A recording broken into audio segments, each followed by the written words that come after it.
Lehigh and Lafayette lost heartbreakers in football, and Holy Cross and Georgetown football started 1-0 in league play. All that and more on this week's edition of Patriot League Roundup.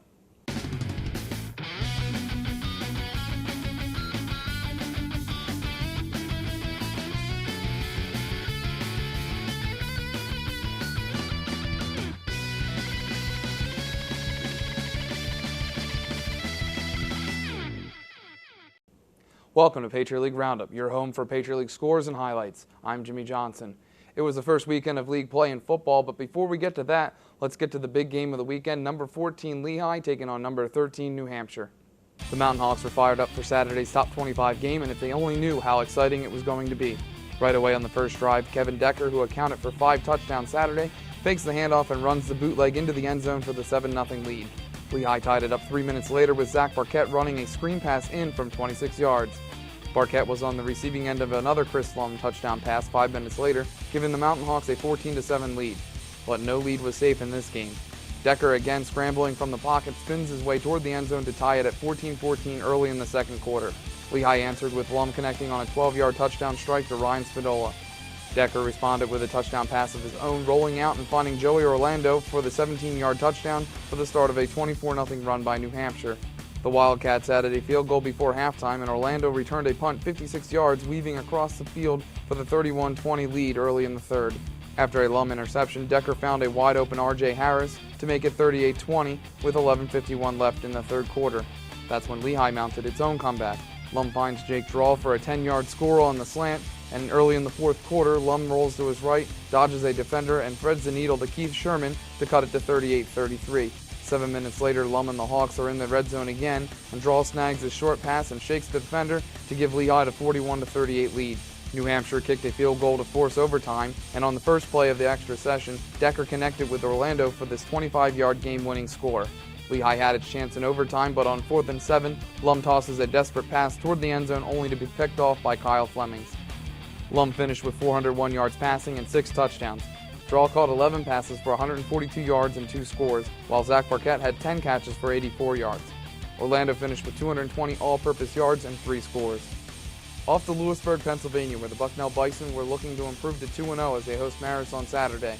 After faltering in the red zone on their first possession, Brandon Wesley drove the Bison 65 yards and capped the scoring drive with a 26-yard touchdown pass to Victor Walker. 3 minutes later, Bucknell made it 14-0 as Wesley throws a screen out to Frank DeNick, and he does the rest, scampering 18 yards down the sideline for the score. Marist cut it to 14-7, but early in the third, the Red Foxes just couldn't stop Wesley. On 4th and 5, Wesley executes the quarterback draw perfectly, rushing 23 yards to the Marist 11-yard line. 2 plays later, Tyler Smith punched it in from 6 yards out for the 20-7 lead. Marist countered to make it 20-14, but the Red Foxes couldn't find the go-ahead score.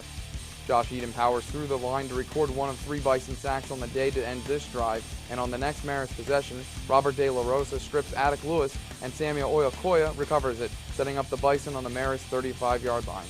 6 plays later, Jeremiah Young ran it in from 8 yards to make it 26-14, and Wesley added the 2-point conversion to make it 28-14. Jordan Duda sealed the win with his late interception. Bucknell forced 3 turnovers on the day and moved to 2-0 with a 28-14 win. Wesley finished with 120 yards passing and 2 scores, while Young ran for 70 yards and a touchdown.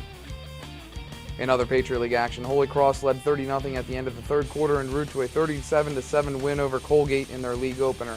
Ryan Taggart completed 13 of 16 passes for 223 yards and 2 touchdowns. He also ran for a score. Colgate's Nate Eashes ran for 96 yards and a touchdown. In a defensive struggle, Georgetown came up with the big plays down the stretch to top Lafayette 14-13 Saturday.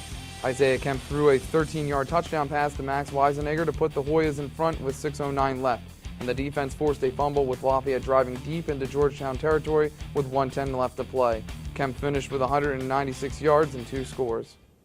Every Patriot League team will go outside the conference for its action over the weekend, but they'll see familiar faces as Ivy League opponents fill Saturday's slate. Fordham will welcome in Columbia, and Holy Cross will host Harvard in afternoon kickoffs. Georgetown will play at Yale, and Colgate will travel to Dartmouth, also for afternoon kickoffs.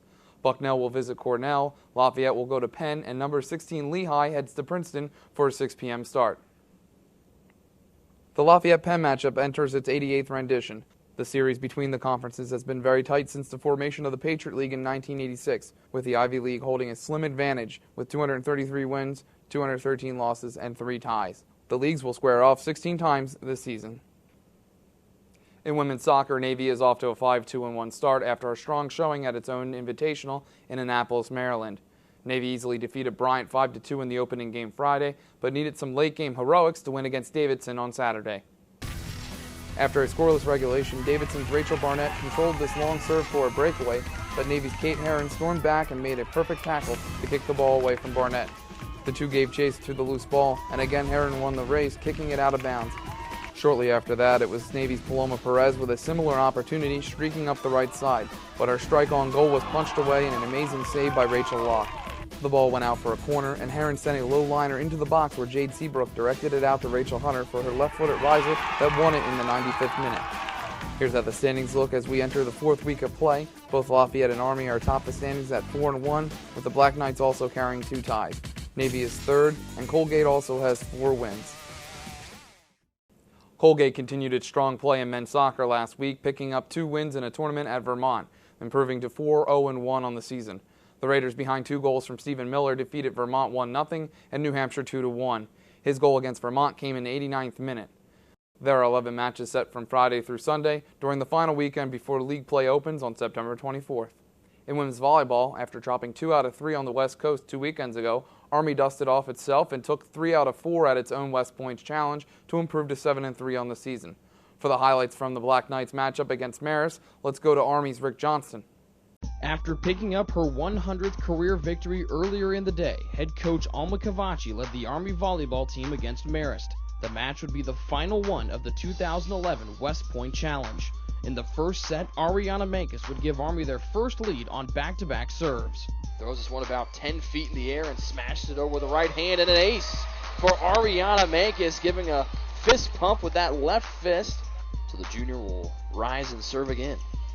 This one will send it, and then the back-to-back aces for Ariana Mankus. The rest of the set will be played close until a pair of Black Knight blocks push them ahead for good. Stoyberg will play back to the near side, and Foss blocked down by Wilton and Vasquez again. And Army will regain the lead, and now 21-20. This will be two-handed over by Army as Marist will reset. To the left side, and Foss blocked down again by Wilton and Vasquez. The 3rd time they've brought the roof down on Marist, and Army now with a 3-point advantage at 23-20. Army would take set 1 by a final score of 25-21. The second set would be the most one-sided in the match. Mankus exploded for 6 kills while Vasquez chipped in 5. But it would be freshman setter Mary Vaquero who would finish off the set. She'll drop it down with the left hand, and Mary Vaquero, being tricky from that setter position, will give Army the 2nd set victory, and Army now up 2-0 over Marist. Set 3 would be the polar opposite of its predecessor. Neither team led by more than 2 points, with 25 of the match's 36 ties occurring in the 3rd set. Mankus stepped up her game again, this time getting 9 kills. Fee, Vaquero, back to Mankus on the other side, drives it in. The juniors' last kills set up Army's 8th match point. A Marist attack error would give Army the set 3 win by a final score of 32-30. Mankus finished with a match-high 17 kills, while also recording 11 digs. We were fighting pretty ferociously. We kept at it. We didn't let it give up. We didn't give up at all. Obviously, it was a pretty close game, especially that last one. It just kept going back and forth, and finally we decided to end it. Army leads the league with 7 wins, while Lafayette trails at 6-2. The two are slated to match up against each other in the first weekend of league play, which begins on September 23rd. The Army-Lafayette match will be on September 24th. It has been a little bit of a rough start for field hockey, but last weekend was promising, as several squads picked up wins. That included the Lehigh Mountain Hawks, who under new coach Stacy Blue collected their first win of the season. Trailing 2-0 midway through the first half against LaSalle, Lehigh starts its comeback here. Abby Tilton advances the ball to Caitlin Mitchell to cut it to 2-1. 11 minutes later, it was Tilton's turn, taking a pass from Erica Schmidt and beating the goalkeeper Alicia Schaefer for the 2-2 tie at halftime. Both teams exchanged goals in the second half, and in overtime, Tilton was the hero, depositing this pass from Kim Eng behind Schaefer.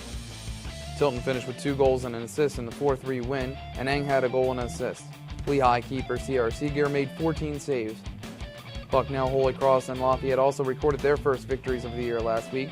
The Bison beat Central Michigan 2-1 in overtime on Saturday, and the Crusaders won 1-0 over Siena in overtime on Wednesday. The Leopards took down Temple 4-2 on Friday. American leads the early season standings in what has been a tough start for the Patriot League squads. That is our show for this week. We hope you enjoyed the highlights, and be sure to come back next week for more. If you want to follow the Patriot League action over the weekend, log on to patriotleague.com, or you can follow us on Twitter and Facebook. Have a great week.